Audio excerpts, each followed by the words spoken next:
नमस्कार। आज हम चल रहे हैं एक ऐसी दुनिया में जो हजारों साल पुरानी है।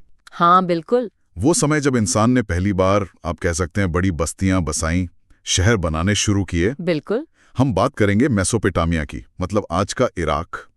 वो धरती जहां दुनिया के कुछ सबसे पुराने शहर बसे, और शायद सबसे जरूरी बात, जहां लिखने की कला ने जन्म लिया। हाँ, ये बहुत महत्वपूर्ण है। कभी सोचा है वो कौन सी ताकतें थीं, वो क्या वजहें थीं जिन्होंने हमें, मतलब इंसानों को, जंगलों और गुफाओं से निकालकर शहरों की, आप कह लें, भीड़-भाड़ और व्यवस्था में ला खड़ा किया? बिल्कुल, और ये सवाल आज भी उतना ही दिलचस्प है। आज हम यही समझने की कोशिश करेंगे, कैसे खेती की शुरुआत हुई, उसने कैसे सब कुछ बदल दिया। हाँ। कैसे नदियों के किनारे बस्तियां शहर बन गईं, और कैसे फिर व्यापार और क्या कहते हैं, एक साथ मिलके काम करने की जरूरत ने, मतलब सामाजिक संगठन ने इन शहरों को शक्ल दी। हमारे पास जो जानकारी है, जो स्रोत हैं, वो बताते हैं कि मामला सिर्फ पेट भरने का नहीं था, कुछ और भी था जिसने ये शहरीकरण, ये अर्बनाइजेशन मुमकिन बनाया। हाँ, और मेरे लिए तो सबसे रोमांचक हिस्सा है लेखन, राइटिंग। हाँ बिल्कुल। आखिर इंसानों को लिखने की जरूरत क्यों पड़ी, और कैसे कैसे ये हुआ? हम उन पुरानी मिट्टी की तख्तियों, टैबलेट्स की कहानियों में उतरेंगे, जिन पर हजारों साल पहले का हिसाब किताब लिखा है। हिसाब किताब, कहानियां भी। हाँ, शायद पहली कहानियां। तो चलिए इस प्राचीन दुनिया की परतों को खोलते हैं, समझते हैं कि शहरी जीवन और ये लिखने की शुरुआत कैसे हुई। बिल्कुल, चलिए। तो शुरुआत कहाँ से करें? लाखों साल तक तो इंसान शिकारी और संग्राहक ही थे, है ना? सही कहा, हंटर गैदरर्स। छोटी टोलियों में घूमते थे, गुफाओं या मतलब टेम्पररी शेल्टर्स, अस्थाई झोपड़ियों में रहते। आग जलाना सीख गए थे, आपस में बात करना, यानी भाषा का इस्तेमाल। हाँ, ये सब तो था। फिर करीब 10,000 साल पहले एक बहुत बड़ा मोड़ आया, एक बड़ा बदलाव। क्या? इंसान ने घूमना फिरना कम करके एक जगह टिकना शुरू किया और खेती करना। अच्छा। पश्चिम एशिया, मतलब मेसोपोटामिया और उसके आसपास के जो इलाके हैं, वहां गेहूं और जौ जैसी फसलें उगानी शुरू हुई। गेहूं, जौ। हाँ, और साथ ही भेड़, बकरी, गाय, बैल जैसे जानवरों को पालतू बनाया गया, डोमेस्टिकेशन। तो ये एकदम से हुआ या धीरे धीरे? नहीं, ये एक धीमी प्रक्रिया थी, हजारों साल लगे इसमें, लेकिन इसने इंसानी जीवन का, आप कह सकते हैं, पूरा नक्शा ही बदल दिया। और इसका नतीजा, मतलब एक जगह टिकने लगे तो फिर स्थायी घर बनाने लगे, परमानेंट सेटलमेंट्स। फिर जरूरत हुई बर्तन बनाने की। हाँ, अनाज रखने के लिए। अनाज रखने के लिए, और जो उगाया था उसे पकाने के लिए भी। मिट्टी के बर्तन बनने लगे, पत्थर के औजार भी बेहतर हुए। जैसे अनाज पीसने के लिए ओखली और मूसल, कुल्हाड़ी, खुरपी। और फिर एक और बड़ी चीज हुई, धातुओं का इस्तेमाल शुरू हुआ। तांबा, टिन, मेटल्स। तो इससे औजार और मजबूत बने होंगे। बिल्कुल, औजार भी, हथियार भी। यहाँ एक बहुत जरूरी बात समझनी है, खेती से जो अनाज पैदा हुआ वो जरूरत से ज्यादा था। सरप्लस। हाँ, सरप्लस, अधिशेष। इस सरप्लस ने क्या किया कि कुछ लोगों को खेती के काम से आजादी मिल गई। मतलब वो कुछ और कर सकते थे। बिल्कुल, वो दूसरे काम कर सकते थे, जैसे बर्तन बनाना, औजार बनाना, या फिर व्यापार करना, ट्रेड। हाँ। यहीं से व्यापार बढ़ा। दूर दूर की चीजें, लकड़ी, पत्थर, धातु, शीपियां एक जगह से दूसरी जगह जाने लगीं। तो सिर्फ चीजें ही नहीं, आइडियाज भी। बिल्कुल, विचारों का भी आदान प्रदान हुआ। धीरे धीरे बस्तियां बड़ी हुईं, कुछ छोटे छोटे राज्य भी बनने लगे। ये सब हजारों साल में हुआ, पर जब शहर उभरने लगे तो ये रफ्तार बहुत तेज हो गई। तो क्या इसे क्रांति कह सकते हैं? Agricultural revolution? कुछ विद्वान कहते हैं, पर शायद ये एक क्रमिक विकास था, पर इतना गहरा कि उसने जीवन को पूरी तरह बदल दिया। क्रांति जैसा ही असर हुआ। चलिए अब सीधे मेसोपोटामिया पर आते हैं। नाम बड़ा दिलचस्प है। हाँ, ग्रीक नाम है। मेसोस मतलब बीच में, और पोटामोस मतलब नदी। तो नदियों के बीच की जगह कौन सी नदियां? दजला और फरात, टाइग्रिस एंड यूफ्रेटीज। आज का इराक? हाँ, आज का इराक। ये सभ्यता अपनी समृद्धि के लिए, अपने शहरों के लिए, साहित्य, गणित, खगोल विज्ञान, इन सब के लिए बहुत जानी जाती है। और इनकी लिखने की जो प्रणाली थी वो भी काफी फैली। हाँ, आसपास के कई इलाकों तक फैली। सीरिया, तुर्की, यहाँ तक कि मिस्र पर भी असर पड़ा। इसमें भूगोल का क्या रोल था? मतलब जमीन कैसी थी वहां की? भूगोल का बहुत बड़ा हाथ था, खासकर दक्षिणी मेसोपोटामिया का, जिसे सुमेर और अक्कद कहते थे, जो बाद में बेबीलोनिया बना। सुमेर? हाँ, ये इलाका था तो रेगिस्तानी, डेजर्ट जैसा, पर इन दो नदियों की वजह से बेहद उपजाऊ था, बहुत फर्टाइल। नदियों की वजह से? कैसे? नदियां अपने साथ बारीक मिट्टी बहा कर लाती थी। सिल्ट कहते हैं उसे, या गाद। ये मिट्टी जमीन को इतना उपजाऊ बना देती थी कि कम बारिश के बावजूद खेती जबरदस्त होती थी। अच्छा। तो इसी उपजाऊ दक्षिणी हिस्से में पहले शहर बसे, बस। और लेखन कला भी यहीं उभरी। और उत्तर का इलाका? उत्तर का इलाका घास के मैदानों वाला था, स्टेपी। वहां पशुपालन ज्यादा बेहतर था खेती के मुकाबले। ये भी सुनने में आता है कि जब यूरोप के लोगों ने 1840 के दशक में यहाँ खुदाई शुरू की तो उनका मकसद कुछ और था। हाँ, ये बात है। बाइबल का जो पुराना टेस्टामेंट है उसमें शिमार नाम की एक जगह का जिक्र है। शिमार? हाँ, जिसे वो सुमेर मानते थे। और बाइबल में जो जल प्रलय की कहानी है, नोआस फ्लड, हाँ, उससे मिलती जुलती कहानी मेसोपोटामिया के लिटरेचर में भी मिलती है, ज़्यूसूद्रा या उटनापिश्टीम की कहानी। तो शुरू में वो इसे एक तरह से अपनी पुरखों की धरती मान रहे थे और बाइबल की बातों को सच साबित करना चाहते थे। अच्छा, मतलब आर्कियोलॉजी का मकसद धार्मिक ज्यादा था शुरू में? हाँ, कह सकते हैं। खैर, बाद में ध्यान इस बात पर गया कि भाई यहाँ के आम लोग कैसे रहते थे, उनका जीवन कैसा था। तो ये शहर आखिर थे क्या? मतलब सिर्फ बड़ी आबादी वाली जगह? नहीं, सिर्फ आबादी से शहर नहीं बनता। शहर तब बनते हैं जब अर्थव्यवस्था, इकोनॉमी, सिर्फ खाने पीने की चीजें पैदा करने से आगे बढ़ती है। मतलब जब व्यापार, मैन्युफैक्चरिंग, तरह तरह की सेवाएं, सर्विसेज, ये सब विकसित होती हैं, तब लोगों का एक जगह जमा होना फायदेमंद हो जाता है। अच्छा। और शहरी जीवन की एक खास पहचान है श्रम विभाजन, डिविजन ऑफ लेबर। यानी अलग अलग लोग अलग अलग काम करते हैं। बिल्कुल, स्पेशलाइजेशन। जैसे मान लीजिए कोई कारीगर है, वो पत्थर की मोहरें बनाता है, सील्स। हाँ। अब उसे औजार चाहिए, रंगीन पत्थर चाहिए। ये चीजें वो खुद नहीं लाता या बनाता, उसका काम सिर्फ नक्काशी करना है। तो ये सब चीजें उसे मिलेंगी कैसे? यही जरूरत पड़ती है एक सामाजिक संगठन की, एक सिस्टम की। शहर में अलग अलग काम करने वालों को कच्चा माल चाहिए, रॉ मटेरियल, ईंधन चाहिए। हाँ। गांव से अनाज शहर लाना है, उसे स्टोर करना है, फिर लोगों में बांटना है। इन सब कामों में तालमेल बिठाना पड़ता है, कोऑर्डिनेशन। और जब इतने सारे लोग इतनी सारी चीजों का लेन देन कर रहे हों तो उसका हिसाब रखना भी जरूरी हो जाता है। यहीं से रिकॉर्ड रखने की जरूरत पैदा होती है। Record keeping. हाँ, उरुक शहर से एक मूर्ति मिली है, वार का हेड कहते हैं, बड़ी मशहूर है। वो सफेद संगमरमर की बनी है जो बाहर से मंगाना पड़ा था और उसे तराशने के लिए खास हुनर चाहिए था। ये दिखाता है शहरी व्यवस्था को। और आपने कहा दक्षिणी मेसोपोटामिया में पत्थर, लकड़ी, धातु कम थे। हाँ, अच्छी क्वालिटी के पत्थर, लकड़ी, धातु, इन सब की कमी थी। तो वो क्या करते थे, अपना अनाज और कपड़े बाहर भेजते थे, एक्सपोर्ट करते थे। हाँ, और बदले में तुर्की, ईरान या खाड़ी पार के देशों से ये जरूरी चीजें मंगाते थे, इंपोर्ट करते थे। इसके लिए तो पूरा सिस्टम चाहिए होगा। बिल्कुल, ऑर्गेनाइज ट्रेड चाहिए था। उन्हें ऐसे अभियान, एक्सपीडिशन भेजने पड़ते थे जो सामान ले जाएं और लाएं, और सामान लाने ले जाने के लिए अच्छा ट्रांसपोर्टेशन भी जरूरी था। कैसे ले जाते थे? खासकर नदियों के रास्ते। फुरात नदी तो एक तरह से वर्ल्ड रूट जैसी थी उस जमाने में। उस पर नावों से खूब व्यापार होता था। तो व्यापार बढ़ा, लेन देन मुश्किल हुआ, हिसाब रखना जरूरी हुआ, और यहीं से जन्म हुआ लेखन का, राइटिंग का। कमाल है। तो लेखन मतलब जो हम बोल रहे हैं उन आवाजों को दिखने वाले निशानों में बदलना। बिल्कुल। मेसोपोटामिया की सबसे पुरानी जो लिखी हुई चीजें मिली हैं, टैबलेट्स, वो उरुक शहर से हैं, करीब 3500 ईसा पूर्व की। 3200 BC, बहुत पुरानी। हाँ, ये मिट्टी की तख्तियां हैं, टैबलेट्स, जिन पर चित्र जैसे निशान बने हैं, पिक्टोग्राफ्स, और साथ में संख्याएं हैं, नंबर्स। तो क्या लिखा है उन पर? वो असल में लिस्ट है। मंदिरों में जो सामान आता जाता था, बैल, मछली, रोटी, अनाज, उनकी सूचियां हैं। अच्छा, मतलब हिसाब किताब। हाँ, तो साफ है कि लिखने की जरूरत सबसे पहले हिसाब किताब रखने के लिए पड़ी, क्योंकि शहर में इतने सारे लेन देन होते थे, अलग अलग लोग, अलग अलग समय पर, इतनी तरह की चीजें, ये सब याद रखना नामुमकिन था। सही बात है, दिमाग में कैसे रखा? तो रिकॉर्ड चाहिए थे। लिखने का तरीका क्या था? मतलब कागज तो था नहीं। कागज नहीं था। वो गीली मिट्टी की तख्ती बनाते थे, क्ले टैबलेट। अच्छा, मिट्टी की? हाँ, फिर सरकंडे की कलम, मतलब रीड की पेन जैसी चीज, उसकी तीखी नोक से उस पर निशान बनाते थे। गीली मिट्टी पर? हाँ, गीली मिट्टी पर। ये निशान कील जैसे दिखते थे, वेज शेप्ड।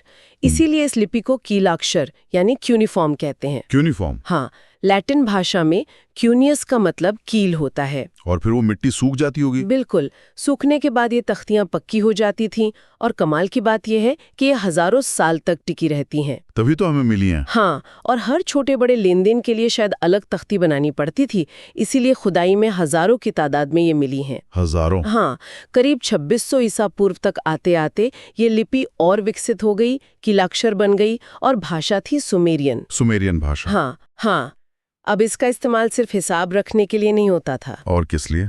अब शब्दकोश बनने लगे थे, डिक्शनरीज, जमीन के जो सौदे होते थे उनको कानूनी रूप देने के लिए इस्तेमाल होती थी, राजा अपनी बड़ाई लिखवाते थे, कानून बताए जाते थे। अच्छा। तो काफी फैल गया इसका इस्तेमाल। बहुत। बाद में सुमेरियन के बाद अक्कदी भाषा आई करीब 2400 ईसा पूर्व में, लेकिन ये कीलाक्षर लिपि क्यूनिफॉर्म स्क्रिप्ट ये पहली सदी ईस्वी तक इस्तेमाल होती रही, हजारों साल। पर ये लिखना आसान था क्या, आजकल जैसे हम ABCD सीखते हैं? नहीं, बिल्कुल नहीं। कीलाक्षर लिपि में हर निशान एक अक्षर नहीं होता था, तो वो एक पूरी आवाज या शब्दांश सिलेबल बताता था। जैसे आ, ला, इन, ता, ऐसे सैकड़ों निशान थे जो सीखने पड़ते थे। सैकड़ों? बाप रे। हाँ, तो लिखना एक बहुत हुनर वाला काम था, एक स्किल थी, और उस जमाने में ये एक बड़ी इंटेलेक्चुअल अचीवमेंट मानी जाती थी। तो मतलब ज्यादा लोग पढ़ लिख नहीं पाते होंगे? बिल्कुल नहीं, साक्षरता लिटरेसी बहुत कम थी। अगर कोई राजा पढ़ना लिखना जानता था तो वो बड़े गर्व से अपने रिकॉर्ड्स में, अभिलेखों में इसका जिक्र करवाता था। क्या बात है। एक सुमेरियन कहानी है, महाकाव्य है, एनेमरकर और अरट्टा के राजा की। हाँ। उसमें उरुक का राजा है एनेमरकर। वो अपने शहर के मंदिर को सजाने के लिए दूर देश है अरट्टा, वहां से कीमती पत्थर, लैपिस लाजुली वगैरह मंगाना चाहता है। ठीक है। वो अपना दूत भेजता है, मैसेंजर। अब वो बेचारा दूत बार बार आता जाता है, संदेश इतना लंबा और पेचीदा होता है कि वो ठीक से याद नहीं रख पाता, गड़बड़ कर देता है। हाँ, हो सकता है। तब राजा एनेमरकर कहानी के हिसाब से पहली बार मिट्टी की तख्ती लेता है और उस पर अपना संदेश लिख देता है, शब्द लिख देता है। पहली बार? जी, मतलब कहानी कहती है कि लेखन का आविष्कार ऐसे हुआ। हाँ, कहानी तो यही बताती है। वो कहती है कि जब दूत वो लिखी हुई तख्ती लेकर अरट्टा के राजा के पास पहुंचा तो वो उसे देखकर हैरान रह गया, क्योंकि उसने पहले कभी लिखी हुई चीज देखी ही नहीं थी। दिलचस्प कहानी है। हाँ, ये कहानी शायद ये भी बताती है कि कैसे राजसत्ता ने, मतलब किंग्स ने, व्यापार और लेखन को बढ़ावा दिया और कैसे लेखन को मेसोपोटामिया की शहरी सभ्यता की एक बहुत बड़ी उपलब्धि, एक शान माना जाता था। अच्छा, ये तो हुई लेखन की बात। पर ये शहर बसे कैसे थे? आपने कहा दक्षिणी मेसोपोटामिया में, क्या ये मंदिरों के आसपास बसे? हाँ, ये एक महत्वपूर्ण पहलू है। दक्षिणी मेसोपोटामिया में कई शुरुआती शहर मंदिरों के इर्द गिर्द ही विकसित हुए। मंदिर मतलब पूजा की जगह? हाँ, लेकिन सिर्फ पूजा की जगह नहीं, उन्हें देवताओं का घर माना जाता था।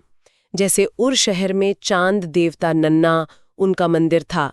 उरुक में प्रेम और युद्ध की देवी इन्ना का मंदिर था। तो ये मंदिर दिखते कैसे थे? शुरू में ये साधारण घर जैसे ही थे, बस थोड़े बड़े, लेकिन धीरे धीरे ये बहुत बड़े होते गए, कॉम्प्लेक्स बनते गए, जिनमें एक खुला आंगन होता था और उसके चारों ओर कई कमरे होते थे। और कुछ खास बात? हाँ, एक खास बात थी। मंदिरों की जो बाहरी दीवारें होती थीं, वो नियमित दूरी पर अंदर और बाहर की तरफ मुड़ी होती थीं, एक खास पैटर्न में। ये चीज आम घरों की दीवारों में नहीं मिलती थी। अच्छा, और लोग क्या करते थे मंदिरों में? लोग देवताओं को चढ़ावा चढ़ाते थे, अनाज, दही, मछली, ये सब। तो क्या मंदिर सिर्फ धार्मिक केंद्र थे, रिलीजियस सेंटर्स? नहीं, शुरू में शायद हाँ, पर धीरे धीरे वो आर्थिक गतिविधियों के केंद्र भी बन गए, इकोनॉमिक सेंटर्स। वो कैसे? देखो, सिद्धांत ये था कि देवता ही जमीन के, खेतों के, मछलियों के, जानवरों के मालिक हैं। अच्छा, मालिक देवता हैं। हाँ, तो मंदिरों में ही अनाज पीसा जाता था, तेल निकाला जाता था, ऊन काती और बुनी जाती थी, मतलब प्रोडक्शन सेंटर बन गए। और हिसाब किताब? बिल्कुल, मंदिर ही अनाज, हल्के जानवर, रोटी, बियर, मछली, इन सब चीजों के वितरण का, डिस्ट्रीब्यूशन का हिसाब रखते थे। रिकॉर्ड कीपिंग मंदिर में होती थी। तो एक तरह से मंदिर शहर की मुख्य संस्था, मेन इंस्टीट्यूशन बन गए। लेकिन सब कुछ ठीक ही चलता था, कोई मुश्किलें नहीं आती थी? मुश्किलें तो थीं, प्राकृतिक भी, इंसानी भी। प्राकृतिक मतलब? जैसे बाढ़ आ जाती थी नदियों में, कभी कभी नदी अपना रास्ता ही बदल लेती थी तो पानी की किल्लत हो जाती थी। और इंसानी? इंसानों के बीच भी झगड़े होते थे, खासकर पानी और जमीन को लेकर। पानी को लेकर क्यों? क्योंकि जो लोग नदी के बहाव में ऊपर की तरफ रहते थे वो ज्यादा पानी इस्तेमाल कर लेते या पानी का रास्ता मोड़ देते, तो नीचे वालों को दिक्कत होती थी, झगड़े होते थे। और इन झगड़ों से शायद नेताओं का, लीडर्स का उदय हुआ होगा। बिल्कुल सही। लड़ाइयों में जो मुखिया जीतते थे वो ताकतवर हो जाते थे। वो लूट का माल अपने साथियों में बांटते थे, हारे हुए लोगों को गुलाम या नौकर बना लेते थे। इससे उनका दबदबा बढ़ता था। और फिर ये मुखिया मंदिरों को कीमती तोहफे देते थे, समुदाय के लिए संसाधन जुटाते थे, जिससे उनका रुतबा और बढ़ता था। जैसे हमने एन मरकर की कहानी में देखा। हाँ, एक जगह केंद्रित होने लगे तो बस्तियां बड़ी होती गईं। हाँ, उरुक शहर का इसी तरह विस्तार हुआ। आसपास के जो छोटे गांव थे वो खाली हो गए, लोग शहर में आकर बस गए और करीब 3000 ईसा पूर्व तक उरुक शहर के चारों ओर एक मजबूत दीवार बना दी गई थी, सुरक्षा के लिए। तो मतलब राजा और राज्य का विकास हुआ। और लोगों से काम कैसे लिया जाता था? टैक्स वगैरह? टैक्स तो था, पर अक्सर लोगों से अनिवार्य रूप से काम करवाया जाता था, कंपल्सरी लेबर। इसे हम एक तरह का श्रम कर कह सकते हैं। मतलब काम करना ही पड़ेगा। हाँ, बदले में उन्हें अनाज या राशन मिलता था। कितना काम? एक अनुमान है कि एक मंदिर को बनाने में करीब 1500 आदमियों ने रोज 10 घंटे काम किया, 5 साल तक। बाप रे, बहुत ज्यादा। हाँ, शासकों के आदेश पर लोग दूर दूर से पत्थर लाते थे, धातु अयस्क लाते थे, ईंटें बनाते थे, नहरें खोदते थे। बहुत काम था। इस सबसे तो टेक्नोलॉजी भी आगे बढ़ी होगी। बिल्कुल। करीब 3000 ईसा पूर्व तक उरुक में कांसे के औजार बनने लगे थे, ब्रॉन्ज टूल्स। कांसा मतलब तांबा और टिन मिलाकर। हाँ, ईंटों के गोल स्तंभ बनने लगे थे, दीवारों पर रंगीन मिट्टी के शंकु होते थे, क्ले कोन्स, उनसे खूबसूरत पैटर्न, मोज़ैक बनाए जाते थे। बाहर से मंगाए गए पत्थरों से मूर्तियां बनती थीं। और एक बहुत बड़ा आविष्कार हुआ, कुम्हार का चाक, पॉटर्स व्हील। अच्छा, चाक। हाँ, उससे क्या हुआ? उससे एक जैसे बर्तन बहुत तेजी से और बड़ी मात्रा में बनाना संभव हो गया, मास प्रोडक्शन। और वो मोहरों की बात कर रहे थे आप, सेल्स। हाँ, बेलनाकार मोहरें, सिलेंडर सील्स। ये पत्थर के छोटे बेलन जैसे होते थे, सिलेंडर शेप के। हाँ, उन पर उल्टा चित्र खुदा होता था। उन्हें गीली मिट्टी पर घुमाया जाता था, रोल किया जाता था। हाँ, रोल किया जाता था, तो एक सीधा और लगातार चित्र बन जाता था। इनका इस्तेमाल क्या था? बहुत ज़रूरी इस्तेमाल था। जैसे कोई थैला है या बर्तन है, उसे बंद करके उस पर ये मोहर लगा दी, तो ये एक तरह की सिक्योरिटी सील हो गई। पता चल जाता था कि किसी ने खोला तो नहीं है। अच्छा। चिट्ठियों पर भी मोहर लगाकर भेजी जाती थी। ये उसकी प्रामाणिकता, ऑथेंटिसिटी साबित करती थी। इन मोहरों पर मालिक का नाम, उसके देवता का नाम या उसका पद वगैरह लिखा होता था। ये शहरी जीवन की, ट्रेड की, एडमिनिस्ट्रेशन की पहचान थी। तो शहर बन गए, व्यापार होने लगा, लेखन आ गया, शासन व्यवस्था बन गई। लेकिन शहर के अंदर का जीवन कैसा था? आम लोगों का गलियां कैसी थीं, घर कैसे थे? हाँ, ये जानना भी दिलचस्प है। इसके लिए उर शहर की जो खुदाई हुई है उससे हमें कुछ जानकारी मिलती है। उर शहर? हाँ, वहां से जो कानूनी दस्तावेज मिले हैं उनसे पता चलता है कि समाज में एकल परिवार, न्यूक्लियर फैमिली का चलन था। यानी पति पत्नी और बच्चे साथ रहते थे, और पिता परिवार का मुखिया होता था। और शादी वगैरह? हाँ, शादी की भी अभी रस्में थीं, सहमति होती थी, लड़के वाले लड़की वालों को तोहफे देते थे, फिर शादी के समय दोनों तरफ से तोहफों का लेन देन होता था, मंदिर में पूजा होती थी, दुल्हन को पिता की जायदाद से हिस्सा भी मिलता था और पिता की संपत्ति बेटों को मिलती थी। और शहर कैसा दिखता था? प्लानिंग वगैरह थी? उर की गलियां तो संकरी और टेढ़ी मेढ़ी थी। ऐसा लगता है कि शायद बैलगाड़ियां वगैरह घरों तक नहीं पहुंच पाती होंगी। अच्छा। हाँ, और घरों के नक्शे भी बड़े अनियमित आकार के थे, बेतरतीब।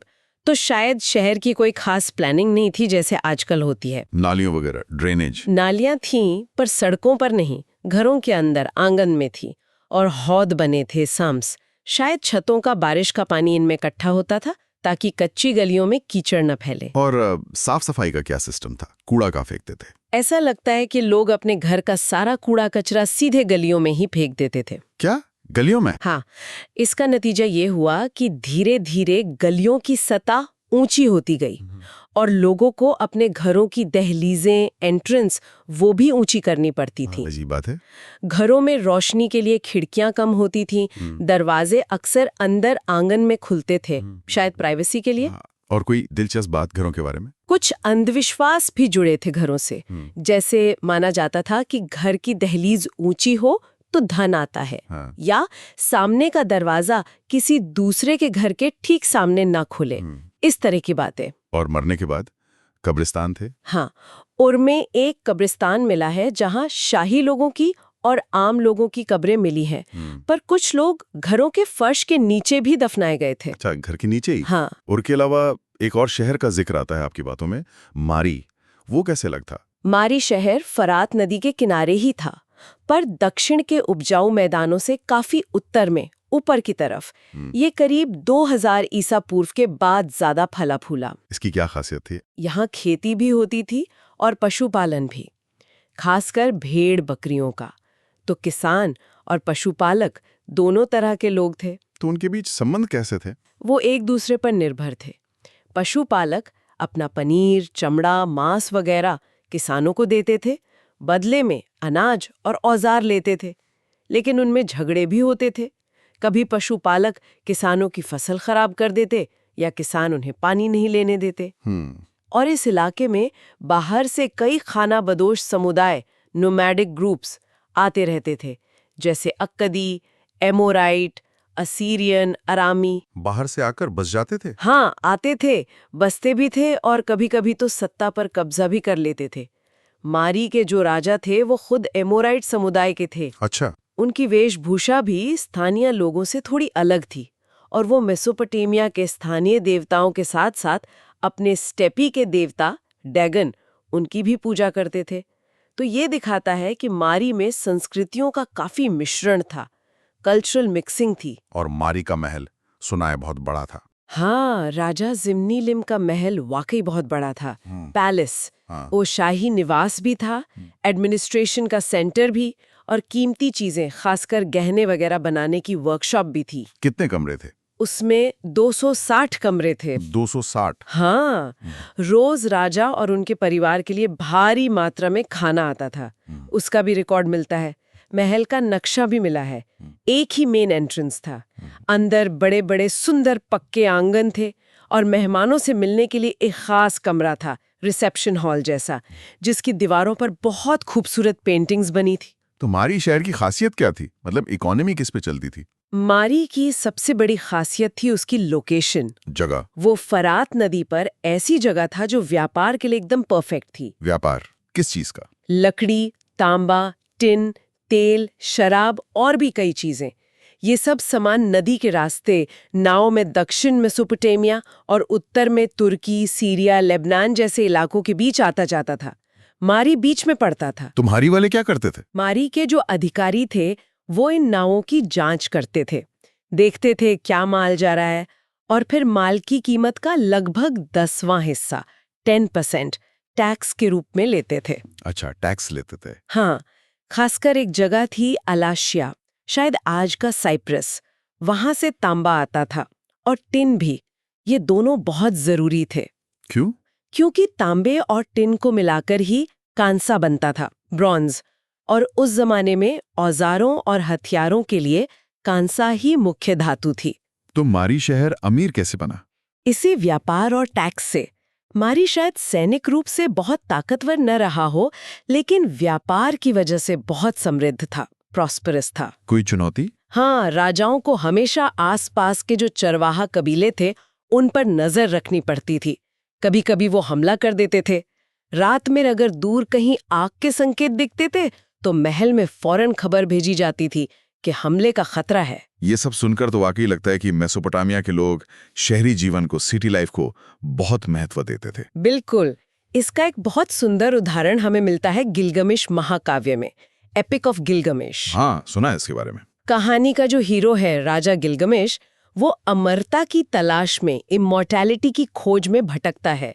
बहुत कोशिश करता है पर असफल रहता है। जब वो आखिर में थक-हार कर वापस अपने शहर उरुक लौटता है तो उसे अपने शहर की मजबूत पक्की ईंटों की दीवारों को देखकर शांति मिलती है, सांत्वना मिलती है। वो दीवारें जिन्हें उसके लोगों ने मिलकर बनाया था, ये शहर की सामूहिक उपलब्धि, कलेक्टिव अचीवमेंट का प्रतीक था। ये बहुत गहरी बात है। तो मेसोपोटामिया ने हमें क्या दिया? उनकी विरासत क्या है? लेगेसी? शायद सबसे बड़ी देन है उनकी लेखन पर आधारित ज्ञान की परंपरा, स्कॉलरली ट्रेडिशन, खासकर गणित और समय की गणना में। गणित में क्या? हमें लगभग 1800 ईसा पूर्व की मिट्टी की तख्तियां मिली हैं, जिन पर गुणा भाग की, वर्ग और वर्ग मूल की टेबल्स बनी हैं। उन्होंने स्क्वायर रूट ऑफ 2, रूट 2 का मान काफी हद तक सही निकाल लिया था। वो क्षेत्रफल, एरिया और आयतन, वॉल्यूम के सवाल हल करते थे। और समय का हिसाब, वो तो हम आज भी इस्तेमाल करते हैं। बिल्कुल, साल को 12 महीनों में बांटना, महीने को 4 हफ्तों में, दिन को 24 घंटों में और घंटे को 60 मिनट में। ये जो पूरा सिस्टम है 12 और 60 वाला, ये मेसोपोटामिया से आया है। हाँ, ये वहीं से आया है। ये ज्ञान बाद में सिकंदर के उत्तराधिकारियों के जरिए फिर रोमनों और फिर इस्लामी दुनिया से होते हुए यूरोप और पूरी दुनिया में फैला। कमाल है। वो सूर्य और चंद्र ग्रहण का भी हिसाब रखते थे, कब होंगे, तारों और नक्षत्रों की स्थिति भी नोट करते थे, एस्ट्रोनॉमी। और ये सब मुमकिन कैसे हुआ? ये सब मुमकिन हुआ लेखन और स्कूलों की वजह से। स्कूल भी थे? हाँ, जहाँ छात्र पुरानी तख्तियों को पढ़ते थे, उनकी नकल करते थे, कॉपी करते थे। यहीं से वो विद्वान बनते थे, इंटेलेक्चुअल्स, जो अपने पुरखों के ज्ञान को सहेजते थे और उसे आगे बढ़ाते थे। बाद में इस ज्ञान को, इस अतीत को सहेजने की कोशिशें भी हुई हैं ना? हाँ, बिल्कुल। जैसे असीरिया के एक राजा थे अस्सुरबनीपाल, 7वीं सदी ईसा पूर्व में। अस्सुरबनीपाल? हाँ, उन्होंने निनवे शहर में एक बहुत बड़ी लाइब्रेरी बनवाई, पुस्तकालय, जिसमें उन्होंने हजारों पुरानी तख्तियों को जमा करवाया, इतिहास की, कहानियों की, शकुन साहित्य की, मतलब भविष्यवाणियों की, सब कुछ। हजारों तख्तियां? हाँ, और उन्हें विषय के हिसाब से सब्जेक्ट वाइज तरतीब से रखवाया, कैटलॉग बनवाया। ये तो बहुत बड़ा काम था। बिल्कुल। एक और उदाहरण है, बेबीलोन के आखिरी आजाद शासक थे नेबोनिडस, 6ठी सदी ईसा पूर्व में। नेबोनिडस? उन्होंने एक बहुत पुराने राजा, जो लगभग 1150 ईसा पूर्व में थे, उनके एक रिकॉर्ड को देखकर यह पता लगाया कि उस जमाने में पुजारिन की सही वेशभूषा क्या होती थी। और उन्होंने एक और पुराने राजा, सरगोन ऑफ अक्कत, जो करीब 2370 ईसा पूर्व में थे, उनकी एक टूटी हुई मूर्ति की मरम्मत भी करवाई। मतलब वो अपने अतीत का बहुत सम्मान करते थे। हाँ, ये अपने अतीत के प्रति गहरा सम्मान दिखाता है। तो ये थी हमारी आज की चर्चा, शिकार और संग्रह वाले जीवन से शहरों और राज्यों के बनने तक का सफर। हमने देखा कि कैसे मेसोपोटामिया में खेती, व्यापार, सामाजिक संगठन और फिर सबसे अहम लेखन कला ने मिलकर एक जटिल शहरी सभ्यता को जन्म दिया। उरुक और मारी जैसे शहरों की कहानियों से हमने उनके जीवन की एक झलक पाने की कोशिश की। बिल्कुल। और जो मुख्य बातें याद रखने वाली हैं वो ये कि ये सारे तत्व, खेती, व्यापार, संगठन, लेखन, ये सब आपस में गहरे जुड़े हुए थे, एक दूसरे को प्रभावित कर रहे थे, आगे बढ़ा रहे थे। मेसोपोटामिया एक ऐसी जगह थी जहां अलग-अलग संस्कृतियां मिलीं, जुलीं और उनकी गणित और समय की गणना जैसी जो देन है, वो आज भी, हजारों साल बाद भी हमारी दुनिया का, हमारे जीवन का हिस्सा है। चलते चलते बस एक सवाल मन में आता है जो शायद सोचने लायक है। मेसोपोटामिया के लोग शहरी जीवन को इतना अहम मानते थे, जैसा गिलगामेश की कहानी से भी पता चलता है। आज हम भी ज्यादातर शहरों में ही रहते हैं, अपनी आज की चुनौतियों और सफलताओं के साथ। तो क्या हजारों साल पहले के उन शहरी अनुभवों में, उनकी सफलताओं और शायद उनकी मुश्किलों में, आज के हमारे शहरी जीवन को समझने के लिए भी कोई सबक छिपा हो सकता है? इस पर जरूर सोचिएगा।